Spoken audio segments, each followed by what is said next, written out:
There's no doubt the Call of Duty franchise is one of the biggest successes in video game history.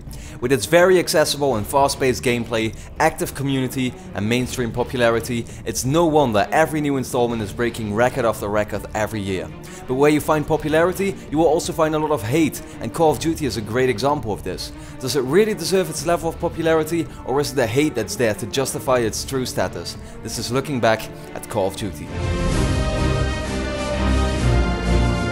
With first-person shooter games like Medal of Honor and Battlefield showing the increasing popularity of the genre around 2003, it was Activision showing off its entry into the same market with its new franchise Call of Duty, developed by the all-new studio Infinity Ward.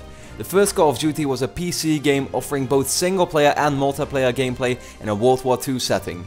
Its single-player consisted of 3 campaigns showing you the sides of battle of the American, British and Soviet army.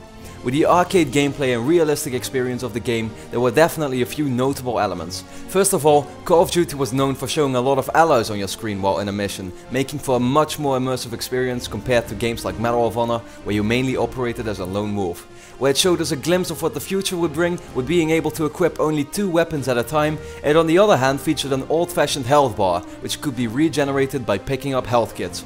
A multiplayer mode offering 32-player battles and revolutionary additions like the kill cam made it to be quite popular for its time. Call of Duty won several Game of the Year awards in 2003 and was praised for its innovative gameplay and outstanding graphics.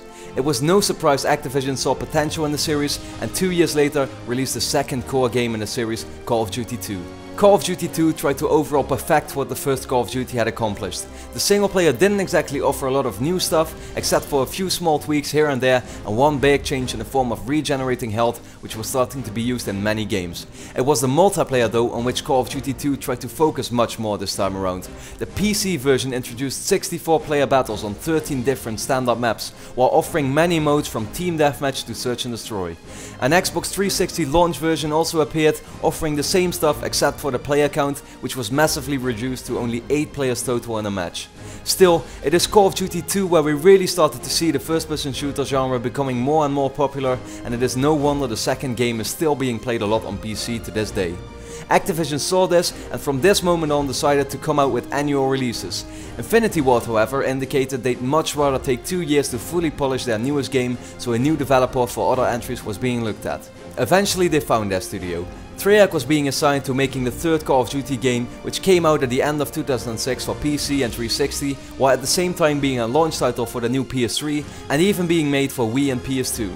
Though it generally was very similar to the first 2 games, it is by many seen as the worst Call of Duty, even though it introduced features such as a bigger player count in multiplayer and a single combined campaign. Up to this point, Call of Duty had been a pretty popular franchise, selling a few million units, but I don't think Activision would have ever foreseen the big success story that was about to begin. Call of Duty 4 Modern Warfare came to consoles and PC in late 2007 and brought the first-person shooter genre to a whole new level. The most notable change was the change in setting. As the title says, Call of Duty switched from a World War II shooter to the modern days. A much more updated engine making for better graphics, new world and characters, and new guns that are much more inspired from modern day guns definitely gave the game that boost in presentation it needed to become much more successful. The single player featured a lot more scripted events that made for many more explosions and action-packed gameplay, which was a lot more attractive to the bigger audience. I'm still to this date convinced it was the Modern Warfare and Uncharted series that popularized the Hollywood action type of gameplay, and it was them laying the foundation for what many games have been building on for the past years. Graphics that started to really get close to real life with this generation and all new mocap techniques made it possible for this to finally happen. Still, many would say it's the single player of each and every Call of Duty game from this moment on that was seen as a nice extra, but the multiplayer is the reason you buy the games. And Call of Duty 4 set the tone for what that multiplayer looks like nowadays. It offered these new things such as killstreak rewards. If you are on a 3, 5 or 7 kill streak, you'd be rewarded with these features such as a UAV to help your team out or an attack helicopter to rack up some extra kills for yourself. The game featured an experience point system, making you able to level up and unlock new weapons, attachments or the newly introduced perks, which are small in-game bonuses that offer you an edge over your opponent in certain ways. All in all, though the first Modern Warfare didn't exactly revolutionize the genre, it brought it to a whole new level and defined what would be a genre to be played more than ever in the coming years. Selling over 10 million copies, it was clear this would be something to be continued, and 2 years later, its sequel was here. Modern Warfare 2 caused hype to go through the roof. After Call of Duty World at War, which didn't bring what many people wanted, and I'll get to soon, people were ready for this new game. It was clear Modern Warfare 2 would be building upon what 1 had started, and it sure did. The single player campaign introduced a new villain and continued the story of the first one, with even more spectacular set pieces and action moments this time around. But it was mainly the multiplayer that got a great boost again. Players now had the choice out of an incredible amount of attachments that went as far as even a heartbeat sensor, but also the 3 killstreak rewards were expanded to 15 in total, letting people choose their own likings. Every map to this date feels like a classic, such as High Rise, Scrapyard and Estate, that weren't only great in terms of map design, but also the overall feeling. Modern Warfare 2 however was criticized for unbalanced gameplay, with it being a little too easy to acquire a game-ending nuke and the grenade launcher and one-man army perk making you a bit too powerful. Still, it is my personal absolute favorite entry in the series and was up to its time the biggest release in entertainment history. Unfortunately, it was at this point in time where a big part of the studio left, including its founders, because of an argument with the publisher, and Infinity Ward significantly reduced in size. Combine that with the announcement of Battlefield 3 in early 2011, which was looking to bring immersiveness in the FPS genre to a new level with its new engine, and we saw more and more people starting to get less excited when Modern Warfare 3 was eventually announced. When it released in the fall of 2011, many people in the end were also very disappointed. Though it wrapped up the story in the single player nicely, multiplayer was a huge letdown. Maps were of a much smaller size and didn't feel like those real classics anymore from the second Modern Warfare.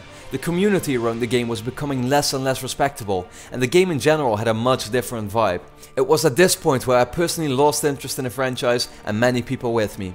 Innovation was starting to become more and more of a rarity to the games, but the core gameplay of course stayed the same. I think that looking back at the Modern Warfare series, it's safe to say it should be looked at with honor, and in the end did deserve a lot of the success it got. With all these Modern Warfare entries coming out every 2 years, Treyarch wasn't exactly resting either. After the big success of the first Modern Warfare, they decided to go back to World War II with Call of Duty World at War. Many people did not like this choice, but it was a clear result of not knowing what Modern Warfare would provoke. The multiplayer part of the game though featured a lot of the elements we had gotten used to already, but changed it up a little by altering killstreak rewards and perks. It also came up with a simple map of an experimental zombie mode where players would have to survive through as many rounds as possible. This became a great success and was later built upon via several new maps offering many new things like perks, new weapons, Easter eggs and whole new ways to play the mode. Still, it was after Modern Warfare 2 where Treyarch's games really took off by starting their own sub-series, Call of Duty Black Ops.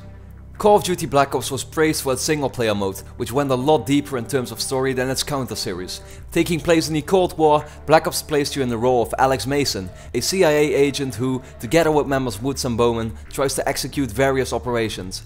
The zombie mode was heavily improved upon and featured maps as Kino der Toten, which introduced more and more people to the fun mode. Multiplayer however still followed the steps of Modern Warfare 2. Sure, it had all new maps, felt and played different and made you having to get used to it again, but the general setup was always the same. Up until this point, the Treyarch games had always felt a little inferior to the Infinity Ward games, but with the first Black Ops they took a good first step in the right direction. But after the big disappointment that was Modern Warfare 3, Treyarch decided to take it a step further with their new game, Black Ops 2. Black Ops 2 promised to take the series in a much different direction. It was the first game in the series to be set in the future, which in the end was a good change but didn't make too much of a difference. The single player innovated with a great story once again, and additions as being able to make choices making for different endings and new modes like Strike Force to change the gameplay up a little. Zombies made a return, and though it featured a great new mode Transit, I felt disappointed the original cast of characters didn't return. The fact that it had been hyped up a lot but only launched with one standard map, even though big, disappointed many a little too. And then there was the multiplayer. A new pick 10 class system which allowed you to specify in your playstyle, and the additions of score streaks to replace kill streaks made for a good twist in gameplay, but in the end, all three latest Call of Duty games haven't really felt much different.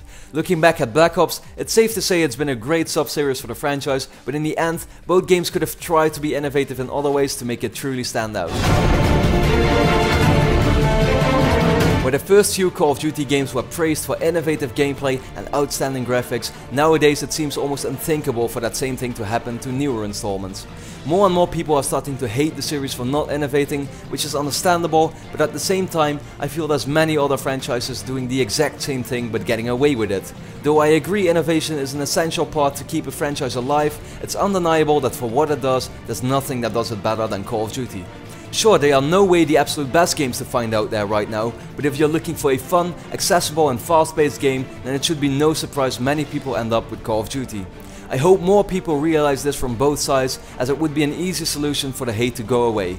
I have personally gotten bored of the series a few years ago, but many people still enjoy it, and if you do, why should anyone stop you? I just hope you realize Call of Duty isn't the only thing on the market, and there's many other games deserving a lot more attention as well. Activision, however, seems not to care at all and keeps going on with a new game and a lot of DLC every year. And though I think Call of Duty's success won't be infinite, I don't think it will change anytime soon. It is at the point where shooters will start to become less popular in the same way they became popular at the start of this generation, where you will start seeing the numbers decrease. But when we actually reach that point, gaming itself may have taken the same turns the first-person shooter genre did with Call of Duty. Thanks a lot for watching.